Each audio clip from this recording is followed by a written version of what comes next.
One of the most time-consuming and challenging parts for me of figuring out how to print alternative process like cyanotype or platinum palladium prints was figuring out how to make a negative from a digital picture. It doesn't have to be digital, it could be a film scan as well.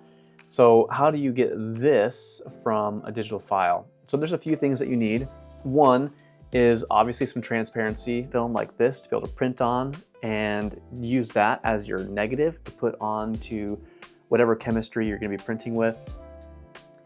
And getting this is a little bit challenging. I don't know if you can tell from the video, but it isn't exactly black and white. There actually is some color to this.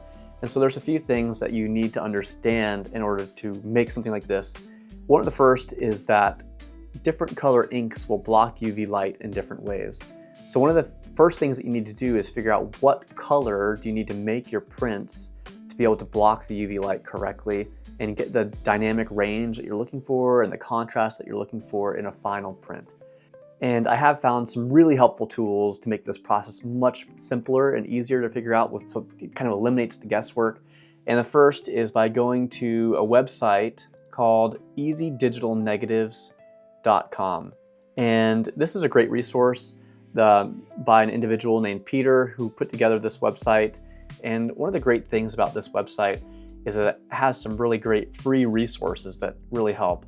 And so if you go over to the Downloads tab and scroll down, the first one that we're going to look for figuring out what color you need to make a negative is called this Easy Digital Negative, or EDN, color blocker. And you're going to download this EDN HSB2 TIFF file. And so I've already downloaded it. I have it already imported into my Lightroom. Essentially, we're just going to print it directly how it is. We're not going to do any kind of adjustments. We're not going to invert it. We're not going to flip it. You can already tell that the text and everything is already backwards, which is what we need. So this will come out correctly. I like to print from Lightroom because I've found that the print interface is the simplest and the best. So I'm going to go over here to the Print tab in Lightroom. And here is the file. It looks like it's cut off a little bit, so I am going to adjust this just a little bit to make sure that I get the full file onto this piece of transparency film that I'm going to print.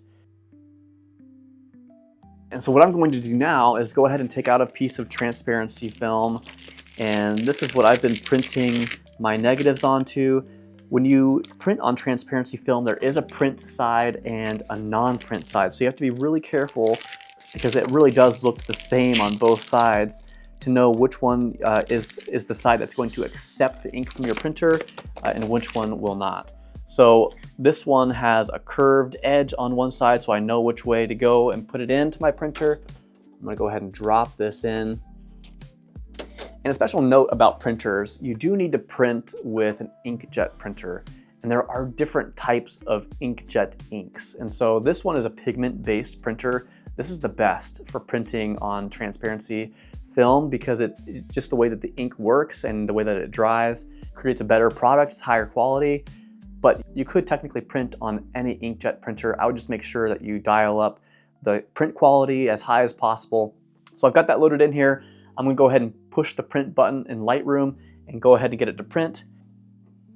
And I'll speed this part up a little bit just so we can get to the end of getting this color blocker file out of the printer.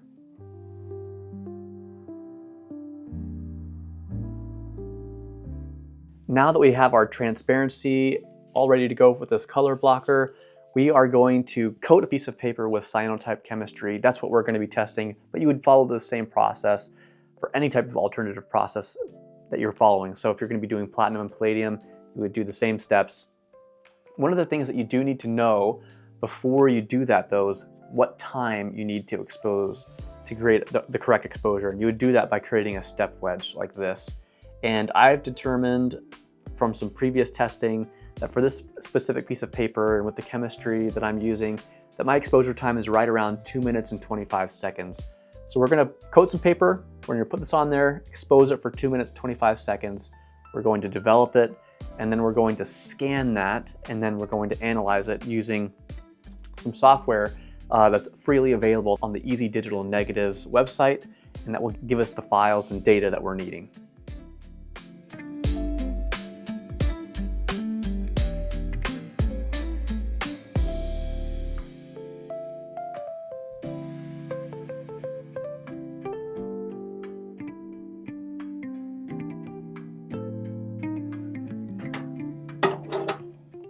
So we got it all coated. We're gonna go ahead and put it inside the UV exposure box. That's just where I've been keeping them to keep them dry, and let it dry completely for a few hours. Once the paper that you've coated with Cyanotype solution is dry, then we're ready to go. I'm gonna go ahead and pull mine out. And what we're gonna do is take our transparency, and you wanna make sure that you take and you put the side that has the ink that was printed, you wanna put that side down so it's in direct contact with the paper. I'm gonna go ahead and do that. And I also have my contact printing frame that I'm going to use. This helps make sure you can just get a little bit more tension and contact between the paper and your negative. So I just put it down here. I'm gonna go ahead and put the back on here. And then we'll add tension. And this one isn't quite as tight as I would like, so I have to use some little pieces of cardboard that I've cut out to put in there.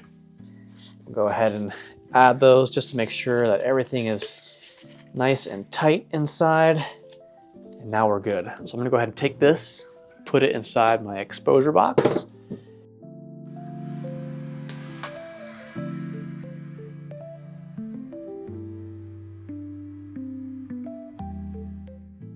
So the print is now dry. Our next step is to go ahead and scan it into the computer, and then we can do the next steps. And so now that it's dry, we can see a few things. So when we look at it, we can see that in certain areas, like here, it falls off too fast. So we're not getting the dynamic range that we need. We want something that's gonna go from the darkest blue here all the way to the lightest in one kind of smooth thing here. And if we look on the far left-hand side and the far right-hand side, I feel like that's where it looks the best.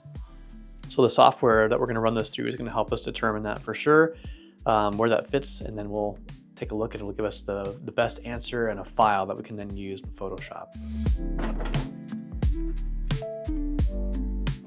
Now that we have our color blocker file scanned into the computer, we can do the next steps. And this is where it starts to get a little bit more fun. So this is the image that we're going to make into a negative here soon, but we need to create a new file first. So we're gonna go to File, we're gonna do New.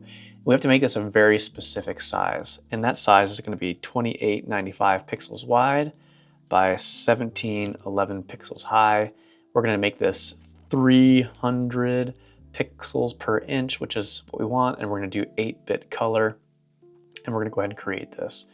So this is the canvas size that we're going to drop our scan into, and we need to make it fit exactly within this. So I've got my scan, I'm gonna go ahead and drop it in, and now I can go ahead and start making some adjustments. I'm gonna rotate this, and now that I have it here, we can start adjusting the size. And when we look a little bit closer in, you can see that the very corners have these little, almost like triangle cutouts. Those are the marks that we need to line up exactly on the edges. So we're gonna get this pretty close, and then we might have to do some free transform or some perspective transform to get this to fit exactly right, because the scan isn't perfectly straight. And so I'm gonna click my control button and hold that while I drag my mouse and get that to line up exactly in the corners. And I'm just gonna do that on every single corner. It's a little bit easier just to zoom in and drag that corner so that it lines up exactly. And the reason for this is that the software is gonna be looking for these columns, these numbered columns in specific places so that it can correctly analyze this scan. Perfect. And now that we've got this image, we need to save this, and this is what we're going to use to submit to the software. So I'm going to click File and Export, and we're going to export this as a JPEG. And I just like to dial up the quality just to make sure it's all the way there. And I have a specific folder saved where I'm going to put this, and so I'm going to put in my Cyanotype color blocker edited. Go ahead and save that. And now that should be exported for us. Our next step is that we are going to go to the Easy Digital Negatives website, and we're going to go to this Run tab. We're going to go ahead and go here, and we have a couple options. We can either download this software or we can run it directly on the website. I'm going to run it directly on the website. It's super simple. If I go here to run and go down to the Easy Digital Negative Color Blocker version 3, we have the option to go ahead and upload that file that we've just created. So I'm going to go choose the file, and here's my edited file. I'm going to click open, and it's already spit us out the optimal colors for blocking the UV light. And so that's exactly what we want. Now, what I recommend doing is, these numbers are great if you know what to do with those. Otherwise, you can download the optimum Adobe gradient map, and that's what we're going to go ahead and download. And so now I have this gradient file that I can import into Photoshop where I created this, and this is what we're going to do next. When we're ready to take one of our photographs and print it onto a transparency, there's a couple things that we need to do. One, you need to edit the photograph the way that you want to. Once we do that, we need to flip the canvas, because when we print it on a transparency and then take that and put it over our piece of paper, if we want the ink side to be contacting the paper, then that image is going to be backwards. And so we need to flip it so that when we print it, it's the correct way. And then we need to invert our image so that it turns the positive into a negative. And then we need to apply that gradient that we just created to that image so that it prints with the right colors on our transparency. So we're gonna go ahead and do those steps together. So a note here is that you do need to have your image in black and white.